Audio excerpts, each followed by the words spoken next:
All right, Heather. I don't really got any news today. It's been a light week. I guess the news is Justin is not on this episode because he is in LA doing a tryout for a Japanese wrestling promotion. So that's really cool. More internal news, but it's good. It's good news. Yeah, but it's all I got. That's enough news for the entire world today. Something like that. Yes. All right. Here's music for an episode.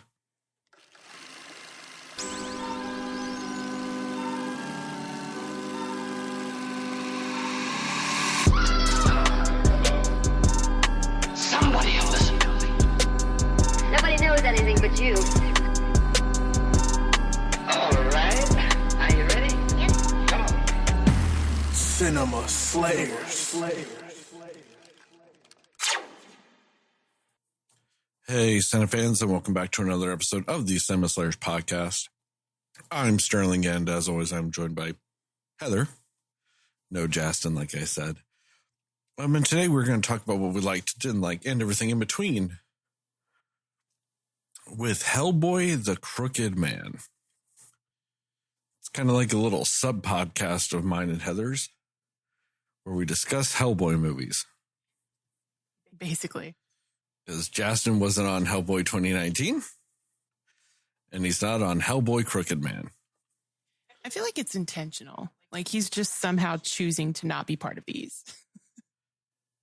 I'm kind of angry at him for it.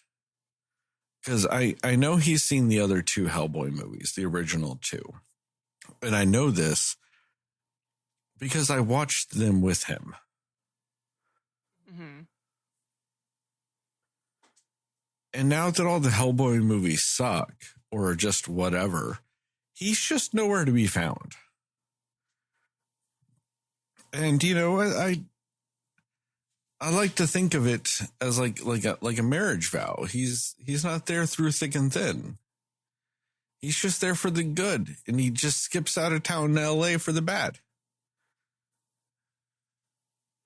It really hurts my feelings, Justin. That you don't want to stick through it. And then he tries to miss tarot and make us watch it.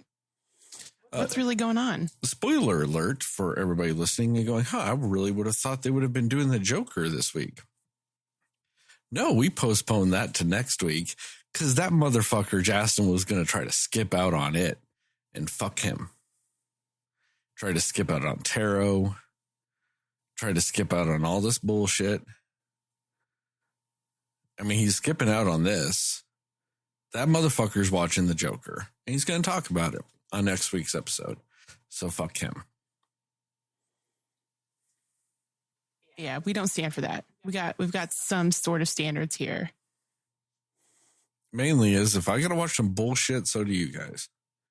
You guys rarely ever end up doing a movie that sucks without me. Most of the ones that you guys end up doing without me are like good movies. You're all like, you guys did Challenger. You did the Puss in Boots 2. You did Quiet Place, K1. Yeah, you guys do all those movies without me. Although I think you're okay that you missed out on the Euphoria one. Yeah, but you guys like that, and it's like critically acclaimed and shit. So you know what I mean? Like, it's just not fair that Justin tries to skip out on all these bad ones. The only time I tried to skip out on the bad one was Night Swim, I think, or one of the only times. Yeah, you missed that and Ant-Man. Oh, that's true. I did. You missed Ant-Man Quantumania. You missed Night Swim. And you also missed Prisoners of Ghostland. And Avatar, because I didn't see the first one. You fucking assholes. You guys miss like all the bad movies or try to avoid the bad ones. Make my ass sit through it. But no. I'm all, hey guys, you guys can go watch this critically acclaimed movie. I'll be back. Early New Year's resolution. Just make sure you're on all the good ones. Or you guys need to make sure you're on more of the bad ones. Okay. Either or. How about both? I don't know. Anyway, like I said, we're going to be talking about what we like, didn't like, and everything in between with Hellboy, the Crooked Man. We will go spoiler-free recommendations and scores and then into a more spoiler-centric section with time codes in the description to allow you to jump around in both audio and video formats. And with all that, I guess I'll start. I am the resident Hellboy expert. I've seen all the movies. I've read a lot of the comics. I haven't read them all, but I've read a lot of them. I own all of them. I don't own some of the side ones. I don't own a lot of the BPRD stuff, but I own everything in the main Hellboy continuity or Hellboy run. I own all that. So, yeah. I don't know. This movie just kind of was a thing. It wasn't good. It wasn't bad. It's just kind of the middle of the road. And I don't mean that in a good way either. Like, I don't think I hated this one as much as I did the 2019. But also, I maybe didn't like it as much as I liked the 2019. Like, the 2019 had a lot of big swings and had a lot of misses. This one's just playing it safe. And it's just going for bunts. Like, I don't even know if they're trying to make it to first base. If they are, it's just nothing but singles. It's like, oh yeah, we just got to get 4 singles every time we want to score. And no outs. Got to keep those bases full. It's just, I don't know. It's wildly inconsistent with its pacing. It's wildly inconsistent with its tonality. It's wildly inconsistent with its just in general narrative structure. It introduces a character. I don't even remember her name. If you're familiar with the Crooked Man comic, it's about like a 3-issue little run. The character's not in it. She was made solely for this movie. And her name is Bobby Jo Song. I mean, the actress did fine, I guess, but also the character was nothing because the character is just for this. And the character's just for this so that they could have Hellboy loving somebody. That unrequited love. The eternal torment that is Hellboy. That he is a monster. And as the movies love to say and the comics love to say, and it's a very accurate thing, but he is more in common with the monsters he fights than the people he defends.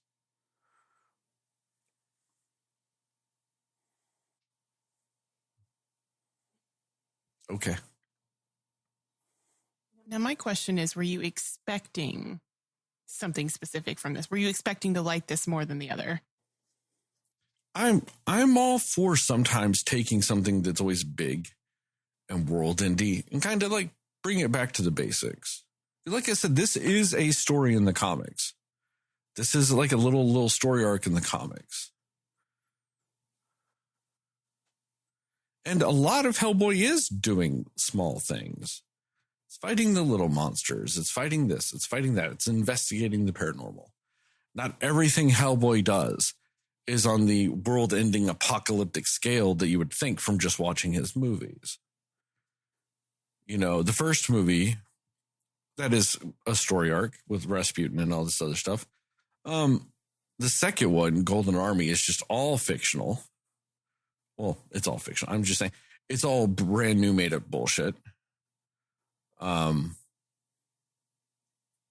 The Hellboy 2019 kind of is a hodgepodge ripoff of a bunch of storylines, mainly like the Blood Witch story arc and whatnot. That is from Hellboy, but it combines this other story, and it kind of just ends up all over the place because it's a bunch of like quarter tellings of stories that they try to make all one story. So it just never fits right. And then you have this one, which is a Hellboy story. And it just feels lacking at all times. It doesn't feel like this knows what it wants to be with it. Does it want to be an action movie? Does it want to be a horror movie? Does it want to be a paranormal investigation? Does it want to be sci-fi? Does it want to be fantasy? Does it want to be it doesn't know what the fuck it wants. And it wants to be all of it. This wants to be the new introduction to Hellboy. This wants to show you the small stories, the nice little things that Hellboy can do. But also does so in a way where you've got no jumping on point if you're not familiar with the character. Because it just goes, hey, Hellboy's on a train. Hey, Hellboy fought a spider. Hey, Hellboy, his mom was a witch. Like, it's just, there's no jumping on point in this. And while I'm typically for that, more so than just always doing an origin story, there's, like I said, there's still just not a jumping in point. It just kind of goes, and with no real explanation or depth or thought, but then adds these weird transitional scenes where it's like, this is how you make a witch's ball. And it's just some witch yelling at you. Yeah. For like 7 minutes on how to make a witch's ball. And I'm like, okay. Why? Like, you can't do that with Hellboy, but you could do it with a witch's ball. Like, it's just shit like that. It just, every action scene and every kind of anything where there's any sort of tension or pace to it has the choppiest editing I've almost ever seen. It just jumps constantly. And it's not even just jump cuts. It will throw like a frame of black in there just to make it like physically jump almost. And it's just very jarring. And like I said, it just makes you feel like it's missing something. Even if you can't put your finger on what it's missing, you feel the missing parts. Like I said, it just constantly feels lacking.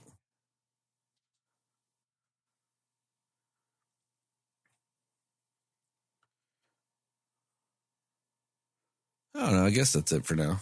That's all I got for this. I guess. I don't know. I feel like I'm pulling a Hellboy Crooked Man here. I feel like I'm giving an incomplete thought, but I don't know. This movie's one big incomplete thought. Maybe I'm just channeling it. What do you got?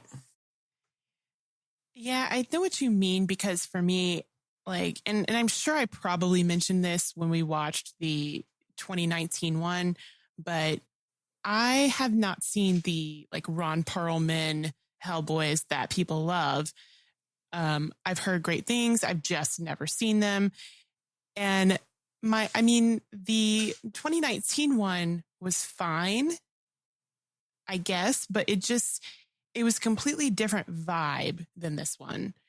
And I'm not mad at that, because the interesting thing is, like, I liked the vibe of this movie more than I think I actually liked the story of the movie, if that makes sense. Because I think the cinematography is done really well. I really kind of like the camera angles that they were using, where, you know, it'll be like going from up and looking at them. And I thought that kind of looked cool, and it kind of worked with what they were doing. But and it felt long and it felt incomplete, and it felt like, as somebody who doesn't have as much background to this character, it felt episodic. It felt like it was the middle of like a show about Hellboy or something. It felt like you're just dropped into like, oh, this is, season 3 of the first season of Hellboy or something like that. This movie is about an hour and 40 minutes long. And if you were to take that and say it was like an hour long television show or whatever, that'd be roughly 2 episodes in length. Yeah. And I guess I kind of see what you're saying, because it feels like it's a 6 episode miniseries, and we just watched episodes 3 and 4. Yeah. And sometimes that works. We've had movies where we get dropped into the middle of this world, dropped into the middle of this thing going on, and it works for what the movie is. Not that I have an example off the top of my head, but I know where I've done that before. I'm like, we're just dropped in it. A small version of that's A Quiet Place.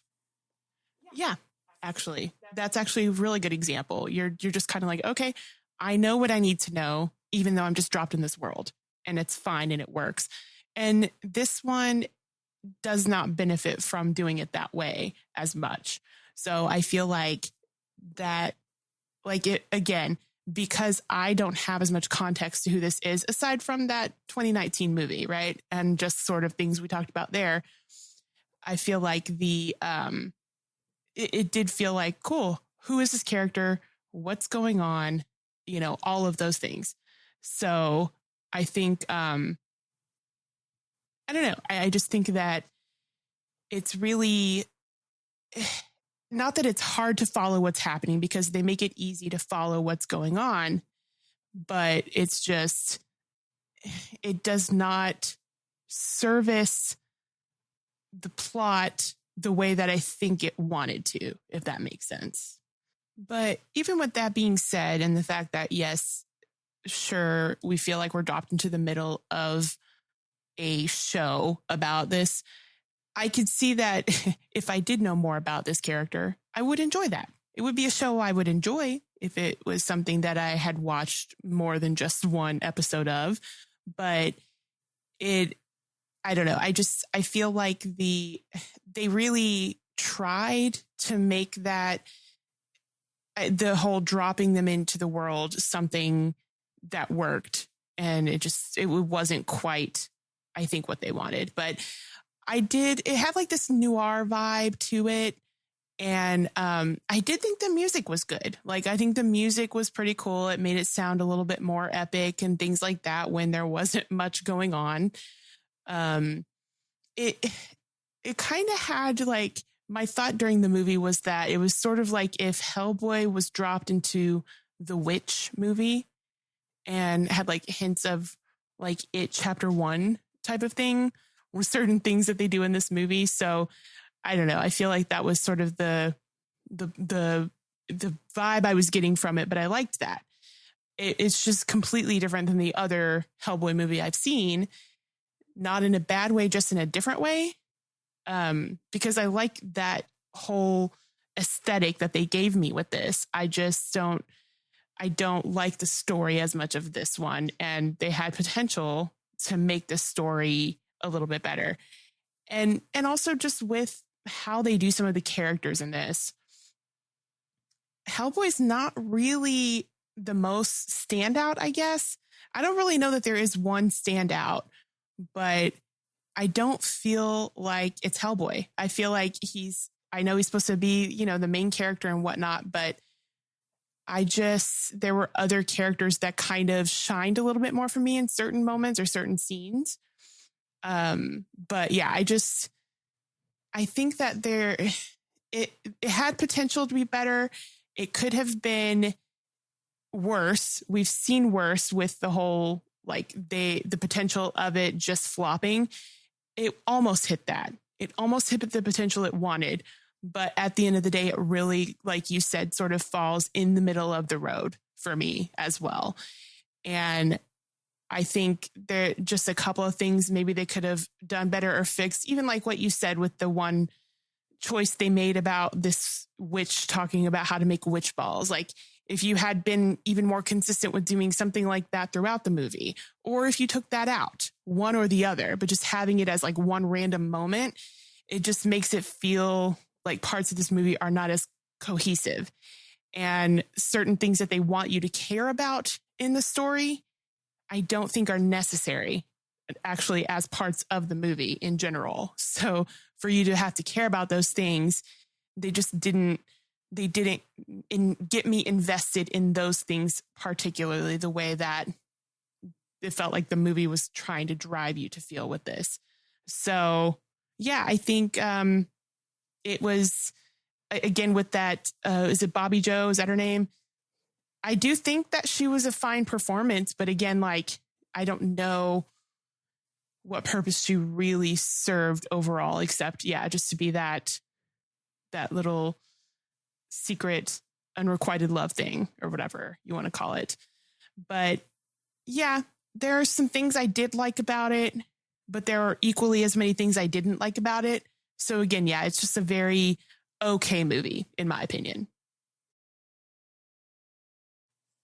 Recommendations and scores? Sure.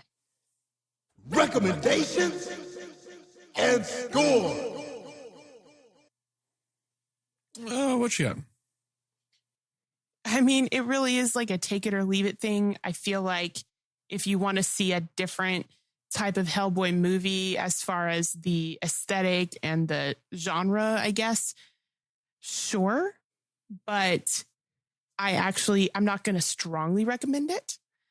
I'll say if you're just bored looking for something you probably haven't seen before, or you want to tell people you've seen a movie that they probably haven't seen before, go for it. But I don't strongly feel like this is a must-watch movie in any sort of way. So pretty much like I've said, I mean, it's middle of the road for me, so I'm pretty much going to just give it a 50 witches turned into horses out of 100.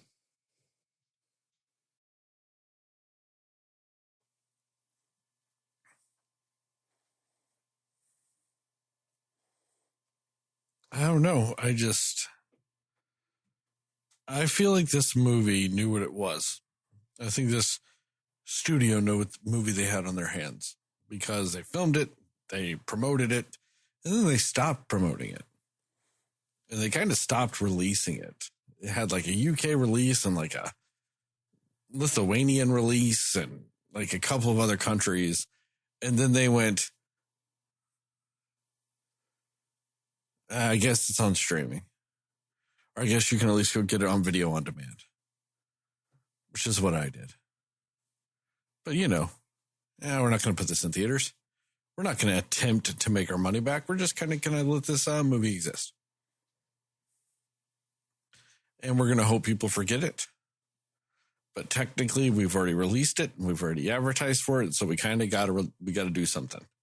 We can't just scrap it and have it be a gigantic tax break.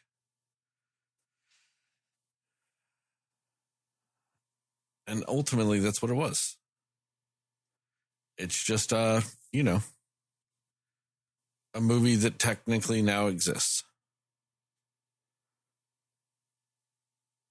And I mean, I know to you it had a unique style. And I guess to me, the reason why I didn't is because like the comics have such a unique style to them.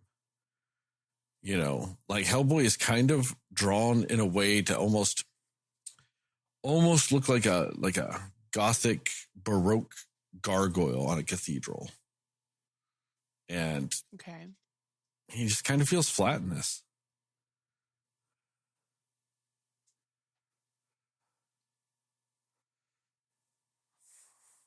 Uh, 40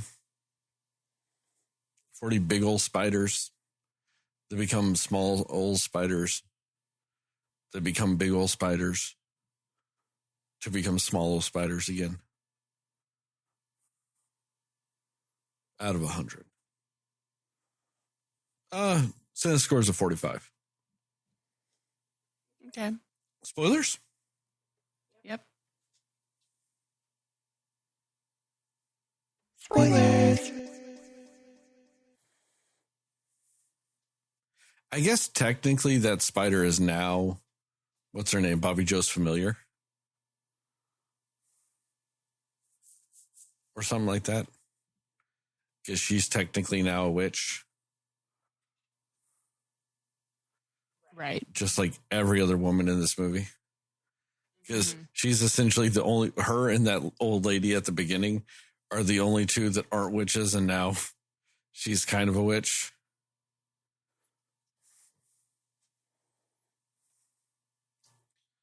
This movie also had, what was it, a lot of birds, right? Like, Yeah. there's just so many birds. Everything was birds or weird, like just shit. It was like a bunch of shit happening almost. It just, I don't know. This movie is wildly inconsistent. This movie really, like, when it wanted to dig into the mythos that is Hellboy, wanted to dig into the lore, wanted to dig deep into that backstory. All it was constantly was scenes of his mom on fire, interlaced with another witch on fire. Yeah. Constantly. And that's it. Like, it's just a nonstop, hey, witches on fire, witches screaming. It's just a bunch of fucking shit like that. Like, and it never really feels like it adds to the movie. Like, Hellboy feeling like his mom abandoned him.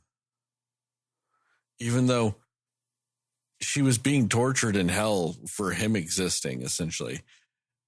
She abandoned him.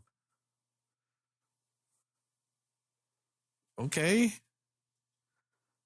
I mean, is that a thing in the comics where he has a thing about his mom's relationship? Because I feel like in this movie, they really just made it seem like for so much of it that he's like, nope, I don't care about my mom or anything like that. And then suddenly his mom's relationship with him was a very big part of this movie in a weird way. I mean, I don't remember anything specific about his mom, and that could just mean I haven't read that specific issue or whatever. But in general, I think it's also been a while since I read the Crooked Man little story arc. I meant to read it before I watched this movie, and I didn't. And I mean, it's been a while. But I mean, he's got a complicated relationship with just existing.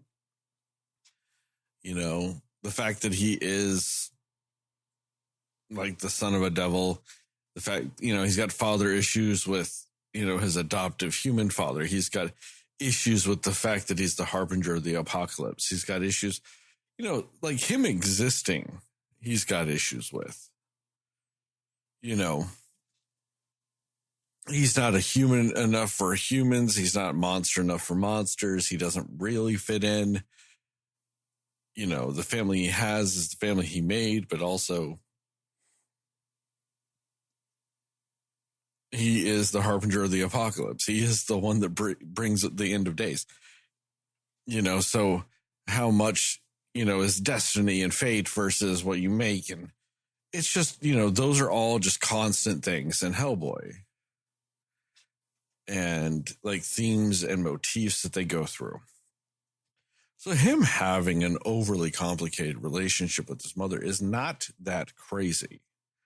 Or having complicated feelings when it comes to her. That's fine. It's just the fact that this movie feels like it threw those scenes in there because it didn't know what else to film. Like it was the crooked man playing tricks on him. So he, you know, it's a trap. It's a this, it's a that. He almost killed himself because of this and that. Like, it's just that shit over and over again. Whereas it didn't feel like that's how it should have been. It ended up feeling like they didn't know what to do. So they just went to that. Like, and I think it is because this thing is so disjointed. Like, I felt like part of it was they wanted to lean on that because the other movies didn't. The other movies all leaned on to the dad shit. They all leaned on to the apocalypse shit. You know, they were like, no, we're going to lean on to the mom shit. You know, and it's really funny because Mike Mignola, the writer and creator of Hellboy, every Hellboy movie, he's like, this is the Hellboy movie I wanted to make. And then until like it's the next one, he's like, no, this is it. Like, I know he had a lot of issues with Hellboy 2, The Golden Army. While it is the best of the Hellboy movies, it's also, like I said, the least Hellboy of them all. It has no, like, Hellboy's got a ton of stories and leans into so many things. So it's like, you know, why do you feel the need to make up shit when you could just lean into any of this? And so, like, I think Mike Mignola kind of took offense to that. He's like, I wrote all these stories, and Guillermo del Toro was like, none of them. You know, but it ended up working because it has such a sense of style and such a sense of purpose. And, you know, there's still a feeling of care and reverence for the character, even if it's all just new shit. Whereas everything else just feels like a hodgepodge. I mean, Hellboy 2019 went, well, we're going to have the Blood Witch, and we're going to have the Baba Yaga, and we're going to have the little pig guy, and we're going to have, it's like, and we're going to have him fighting trolls, but then we're also going to have the British version of this. They're going to want to kill him. And it's like, okay, how many 90,000 fucking things can you throw into it? Right. You know? Because, like, yeah, that's all stories. Like, him and the Baba Yaga, that's a big, big part of the Hellboy story. Him and the Blood Queen. Because that's when you find out that through his mother's side, he's actually, you know, related to King Arthur. You know, he is an Arthurian descent. So he's not only technically the future king of hell, he should also technically, according to Arthurian legend, be the king of England. You know, he's the harbinger of the apocalypse, the future prince of hell or king of hell, and also the future king of England. A lot of hats. You know, and so it's just all those things, and it's just so much of it. And in this one, you know, like I said, they've never really touched on that. And I think that was Mike Mignola being like, oh, yeah, I wrote that in the comics. We're going to put it in here. We're going to do something different. And I think it just kind of, you know, it works in comics and it just doesn't work in a movie. Because it all depends on where you put it. And in this, it felt jarring. It felt draining. Every time it cut to one of those scenes or did one of those things, it just kind of pulls you out of everything else that has been going on in this movie. Yeah, did it feel to you like the dialogue in this was straight out of just like comic book lore, like the way they speak in comic books specifically? That is rude. I'm just saying.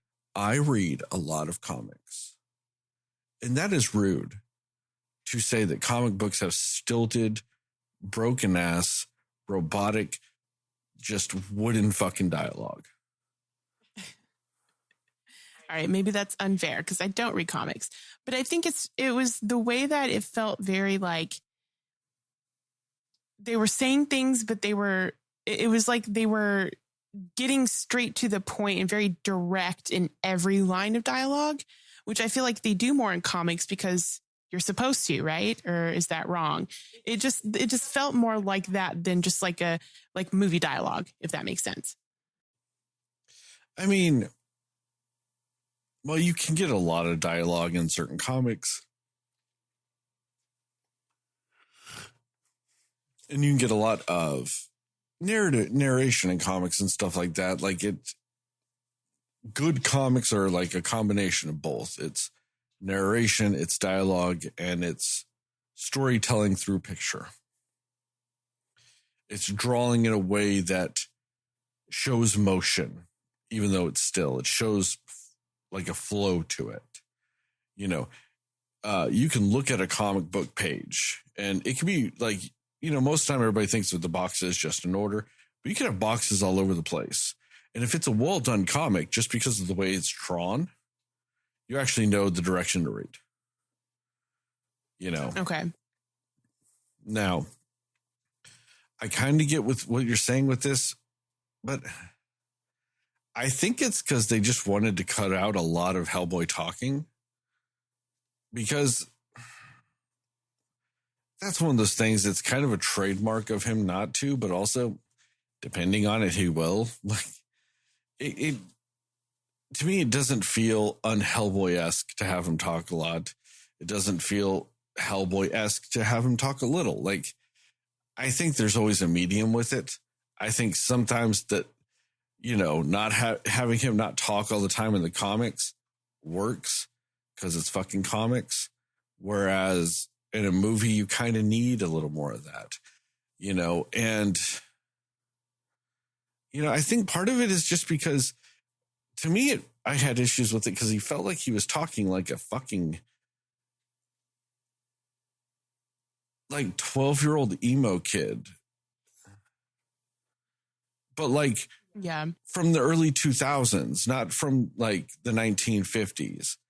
Because like in the 1950s and 60s, he actually would have been in his 20s kind of thing. Like he was more or less born in the 40s, like however you want to word that. Like he wasn't a baby in the 40s, but he's very, very young in the 40s.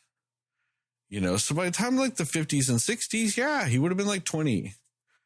But like he talked like a fucking 14-year-old in 2002 who shopped at Hot Topic religiously. I know the darkness because I feel the darkness. Evil's here because I am evil and I feel it.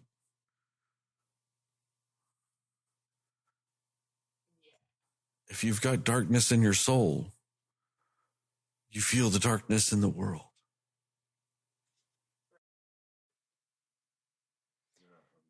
Right. That's, I mean, and the weird thing about it though is I feel like it just feels like he doesn't have much of a personality. And maybe that is, like you said, like maybe the way he's written and all of that, like maybe it's more accurate than I think, but I just feel like he is just kind of there in a lot of how he delivers his lines. So, and I'm not saying the guy was a bad Hellboy. Like as far as, again, I'm just comparing it to the only other movie I've seen. I don't think that was that bad. I just think that he lacked any sort of like specific character traits that made him unique. Like he just was there, you know? I wouldn't say that he's a bad Hellboy. I would say that this was a bad Hellboy. I don't necessarily feel like it was him. But, I mean, could have been. But considering how I kind of felt like that was every character in this movie, where I'm like, what are you? Right. I can't say that it's on him because, you know, every character felt that way. I felt like every character lacked a purpose. I get that. And like, I mean, I think the character of, the Tom, I think his name was Tom, the guy that was helping them out that he met in the town or whatever. Yeah, Tom. I just feel like I didn't know, what his purpose was in their group of doing things. Like I don't think that the guy did a bad job. Like I said, I just feel like he's just there to be there. And honestly, the performance to me that stood out the most or that I liked the most, I guess would have been Effie, who was the young witch who was always laughing at everything. And because I just feel like she had more personality than the other characters. And she's supposed to, but she just stood out to me because of that. And I also, on that line, want to say too, I was really irritated and rubbed the wrong way by the way that everyone was talking in this movie with those very drawn accents, because it felt like they were doing impersonations of like the Southern drawl, like that they weren't actually from there, but that they were told that this is how you should talk in this movie. That's how that came across to me with everybody in this movie. I don't know if that's just me, but it just was really irking me because I'm like, maybe there are people who actually, I mean, in some areas have a very Southern slow drawl that do talk like that. But it was almost like it was a mix of old language and new, like Southern mixed together. I don't know. It was just very weird and off-putting because it just felt like they were doing impressions of people who have accents. That also could be because this is supposed to be like straight up Appalachia. Like this is like that West Virginia, Kentucky in the 50s. They don't have TV. They don't have radio. They don't have phone. They only talk like the people they've heard their whole life. Like, you know, that's fair. The change in dialogue, especially recently, even though, you know, there's still accents, there's still, you know, those things, but the fact of like TV and news and music and all those things kind of, it takes away from only hearing specific regional dialects your whole life. You know, back then you would hear one dialect almost your whole life unless you happen to be one of the people that left, you know, and that was kind of what they were hinting at in this, which is that Tom guy is one of the few people that ever left. Like, you know, so that's a possibility with that. And I kind of get that, but like, I've also seen and heard that specific tonal accent, I guess, enough in my life that didn't offend my sensibilities as much, okay. But fair enough. But yeah, maybe it was just me. And like, because there wasn't a whole lot more interesting things going on when some of them were talking, maybe I just noticed it more, or I was just finding things wrong. I don't know. But yeah, there was something about it where it felt like the equivalent of somebody who is from America that is trying to do like a British accent, but not doing it well. It just kind of felt like that to me. And I'm not sure why, but yeah, it just kind of irked me a bit. Isn't the guy that played Hellboy British? Maybe. I'm not sure. No, he was born in New York. Oh, okay.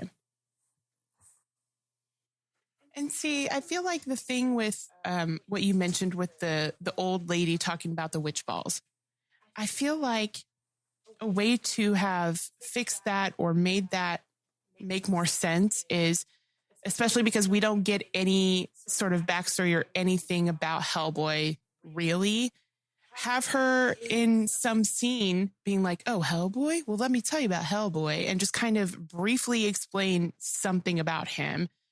You know what I mean? Like, you could have done that, and then it was a little bit more consistent with doing a scene like that if you were going to have that in there. And then we get a little bit of, like, they say that he has no horns because of, you know, we get something about him, because I only know those things based off of other things I've seen.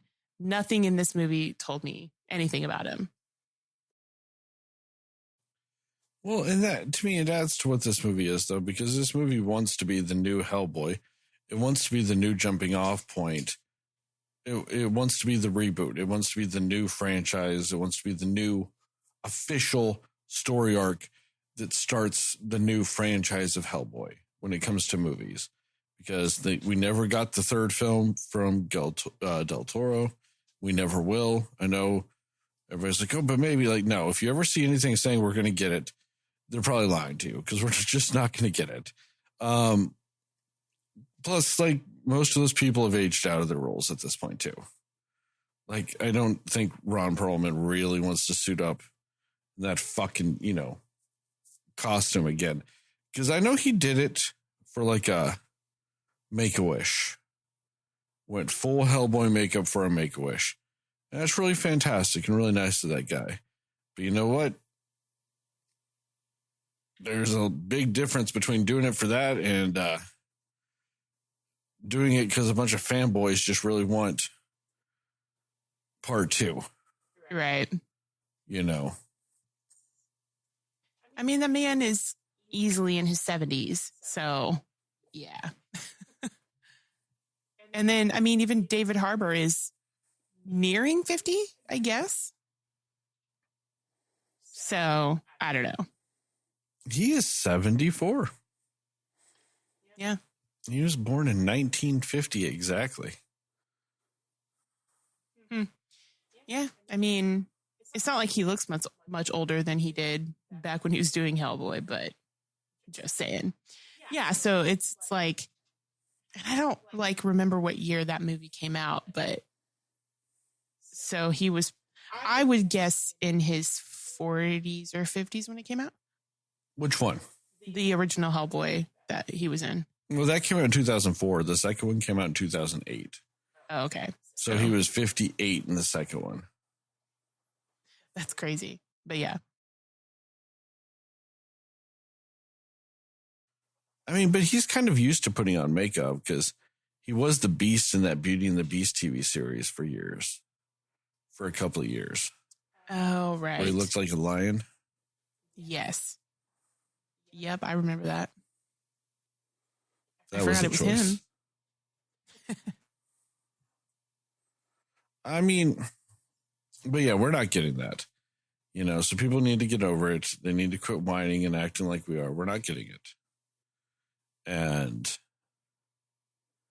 I think, unfortunately, I mean, we had to wait 5 years to get this.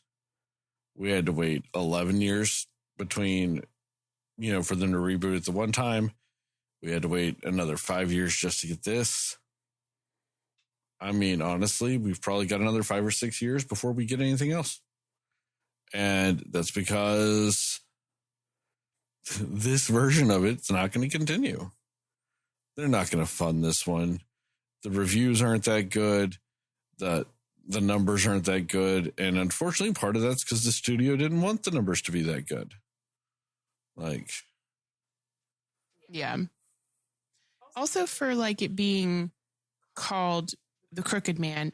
Crooked Man's not in it that much, really, is he? no, but that's not always the point. Because, you know, sometimes the biggest threat or the worst demon you face are the ones inside.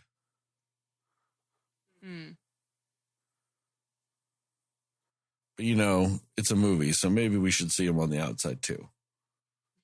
Just throwing that out there. I agree.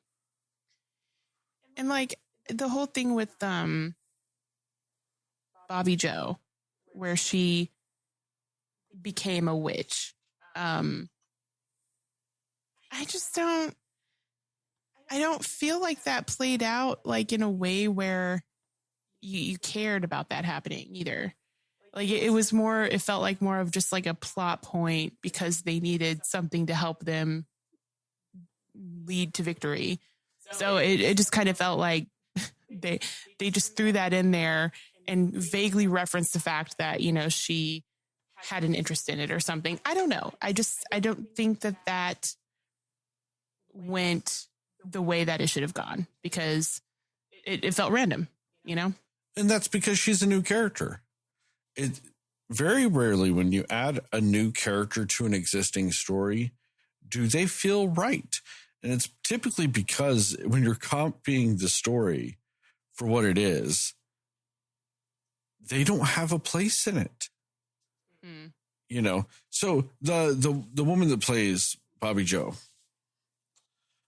she is actually going to play Katana in Mortal Kombat 2, which is a really fantastic example of what I just said because of the Cole Young character. Yep. He's just a random fucker in Mortal Kombat. And, you know, he's the main character. And I think that that's really what it is. It's not that you add a character. Mortal Kombat's added billions of characters. They add characters every fucking game. There's new characters, old characters, guest characters, returning characters, different versions of characters. They got all that shit. They've now got multiverses in their shits. They've got other versions of the characters, like all kinds of shit. They've got a Raiden that's not a god. They've got a Liu Kang that is a god. Bonkers shit. Wow. But you know what they're not doing? Going, hey, we're doing a Mortal Kombat game with new character Kyle. And it's all based around Kyle. Yeah, from his point of view and everything. What's Kyle's powers? He's a armadillo warrior because he gets some armor. Yeah, that's what really kind of fucks you up. Is this the main character? But also, it's like, where's it going to fuck up like more in this? Is like, is he going to fight Shao Kahn? Is he going to fight Shang Tsung? Is he going to be the one that falls in love with Katana? Like, is that what's going to go on? You know, all the things that the other previous main character, you know, Liu Kang did. Is it now going to be Cole Young? Because if it is, that's dumb. And that's like, but that's where it kind of fits into this, is it's just, he doesn't fit in that movie. Why? Because he's just randomly thrown in there. It's the same reason why she doesn't fit in this movie. It's because this story's already written without her character being a thing. And they went, hey, but we got to justify her character existing. So she's going to do a magic spell that scares the birds that snaps Hellboy out of a magic spell. Yeah. And she finds a spider again. That was also new for the movie. So it's like, okay, what are we doing? And I think that that's just such a perfect summation of what this movie was. Is they just went, you know, we're going to throw some shit in here and then it's going to end. And you're going to go, hey, I've seen a movie. Now, what about the blind priest? Is he a normal character, or was he also made up for this? Like I said, it's been a minute since I've read Crooked Man. I don't know. But that's a character that I feel like is a character that is just in types of movies like this too, where you got to have, you know, the priest that is, you know, trying to be morally right, but then still gets involved somehow with what's going on. And it's not like an unfamiliar character. Like the type of character he is familiar, even if he's not, I guess. But yeah, with Bobby Joe, it's like we actually just don't know what this is at all. So we just did some things. And it's a shame because, again, like, I had no issues with her performance in the movie. I think she serviced the role just fine. I just think that she was not utilized the right way at all. I mean, and the thing is I don't really remember that preacher character or not, but the problem is with his character, though, is his whole storyline really still revolves around the characters that's made the fuck up. So even if he is in the comics, how really effective can he be? Because he didn't do anything in this either, other than support the character that was made up. So true. I don't know. We haven't not even gone that long on this episode, and I still feel like we've put in more effort than they did for this movie. Yeah, I mean, I think that is true. Like, I guess the reason that it is kind of a letdown, even though I did like the vibe of the movie and the aesthetic of it and everything, I guess the reason it is such a letdown is because, like, kind of like what I said, where I feel like they just dropped Hellboy and the characters into The Witch. Like, The Witch is a great movie and very suspenseful. See, and that's what's so confusing every time you say that, because you keep saying, hey, you drop Hellboy into a good movie. And that's not what this is. That's my confusion too, because I'm like, that's why it's disappointing, because I'm like, it should be better. Yeah, but to me, that screams that that's not what they did, because then it would have been better.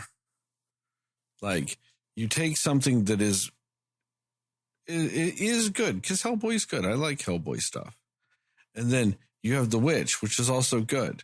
So that would be a good thing plus a good thing. And this is just a thing.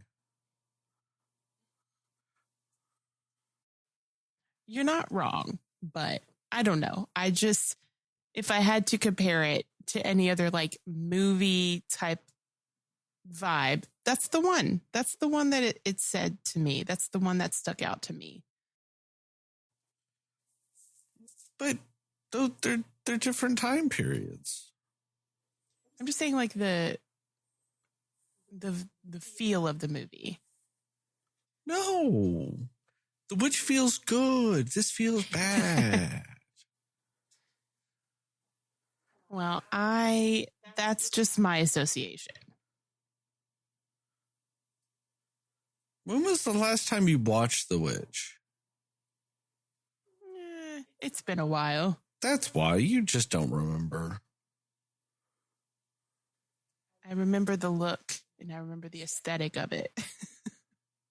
But no, because that's Victorian. That's Puritan America. This is Appalachian 50s, 60s.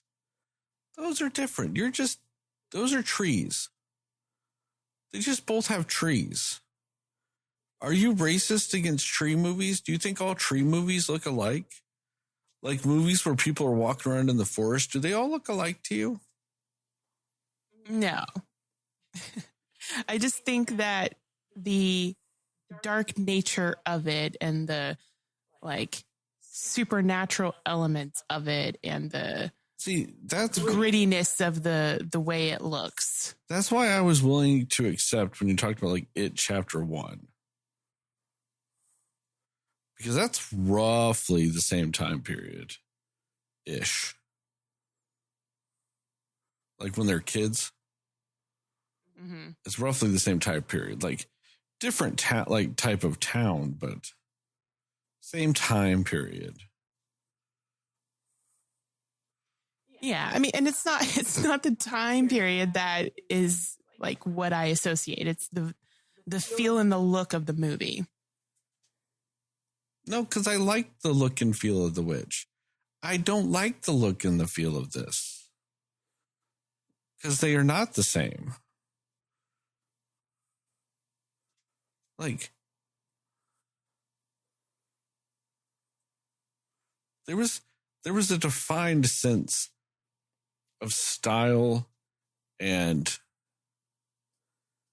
mood in The Witch. Mm-hmm. And this doesn't have it.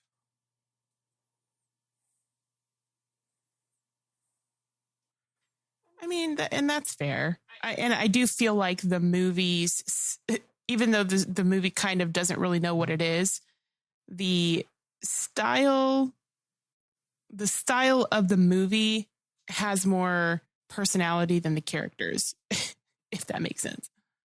But I get where you're coming from. I'm just saying that was like the first movie that I could associate with like the tone I felt like they were going for. Deliverance has more in common with this than The Witch. I've never seen that. But I will take your word for it. I'll report back. I'll watch it and report back. But anyways, that point aside that, we feel differently on, I think like, I don't know, like you were talking about the whole thing with the mom and how you're still very upset about my like comparing of the two or the fact that I haven't seen Deliverance or both. But like, you're talking about the mom and just how much there is just so much emphasis put on the mom and him like having that moment to, connect with her or whatever. And I feel like the build up to that it's like they wanted to build up a little bit to it, but then when they changed it up and they made it more like so specifically the screen time was about that. Like it was just a strange transition for that story because everything that Hellboy is saying about his mom in this movie it just doesn't match up with what they want you to care about regarding the mom. And yeah, like you said, it's like, yeah, she's burning in all eternity because of this. So it's like, it's it's like you get why he's upset because it's his mom, but you're also like, this is like I don't know if you want to call it a red herring, but it's one of those where he shouldn't be as upset at his mom as he is. It makes more sense for him to just not care. Because like he said in the movie, I think he said like he didn't really know her. I think he said that at one point. So I feel like it makes more sense for him to just not care because he never met her. You know what I mean? Like, I don't know. I just think that whole relationship was very confusing.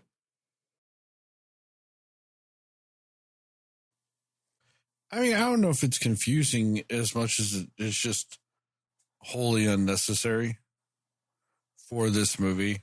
Like, it adds nothing to it. It does nothing. All it does is subtract from this movie, honestly.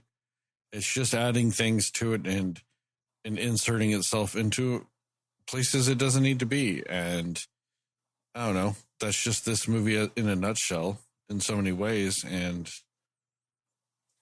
maybe that's why it feels confusing, because it is unnecessary. Like, again, they're just trying to put things in this movie that they want you to care about that they haven't given you any reason to care about it, you know? Which, again, most things in this movie.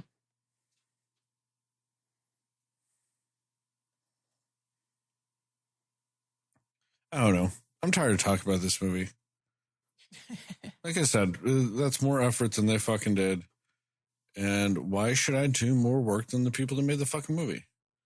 I think the only people that did any work in this movie, honestly, is the makeup artist and the guy that had to sit in the chair to become Hellboy. Outside of that, there's no work in this movie. People, you know, this is like the movie that just had, you know, really good catering. So everybody had fun on set. But, you know, who actually did their job? Because the movie does not. And I'm tired of rewarding it by talking about it. Fair enough. Do you have anything else you want to talk about with it? I'm good.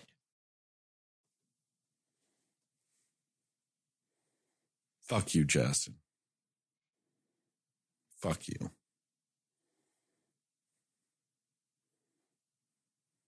I'm just so mad at you.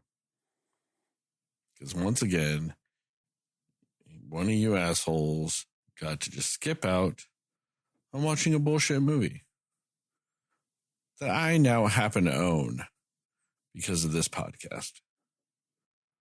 Like, I own this movie. Like, own it. Because we were going to do it.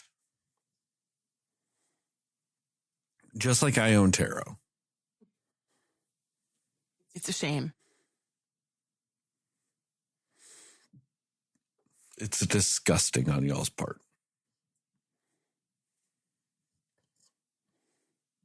The amount of money I've had to spend watching bad shit just for you guys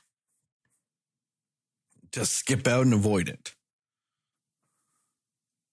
is criminal. And whoever wins this presidential election, I'm going to write them a letter to see if we can get federal law changed to recognize the abhorrent behavior that has been exhibited by you two.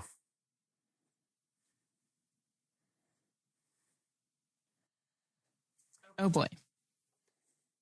On that note, thank you guys for listening to this episode of the CinemaSlayers podcast. Check us out on the internet at www.cinemaslayers.com.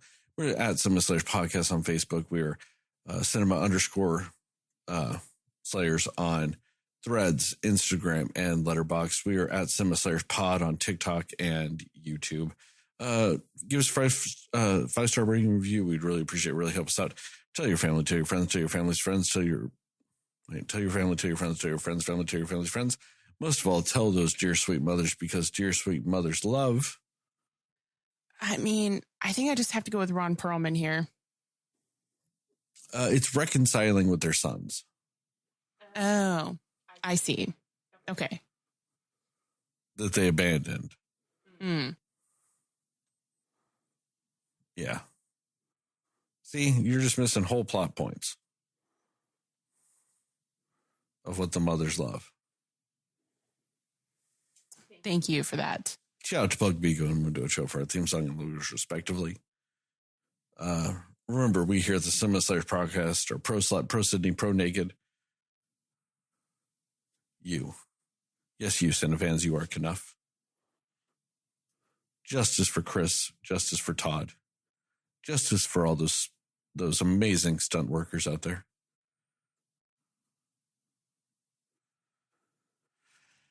And, as I was in these podcasts, these YouTube videos, and the TikToks, just remember, according to Justin, Moon Knight is the Best Picture winner.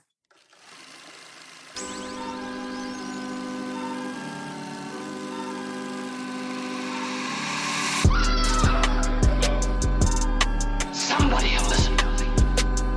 Nobody knows anything but you. All right. Are you ready? Yes. Come on. Cinema Slayers.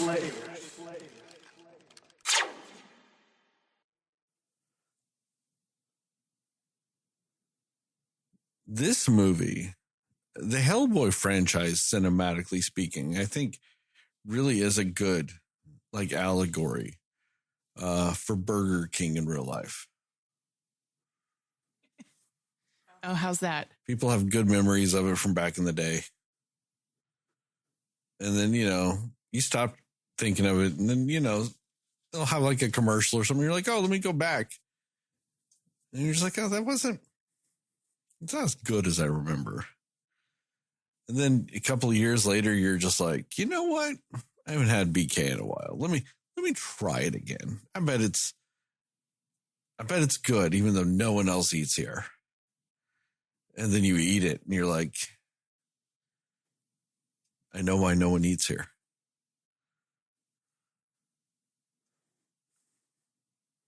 That's a solid one. I know Justin will for sure appreciate that. Justin ain't ever going to watch this fucking movie. We still haven't gotten that motherfucker to watch D&D.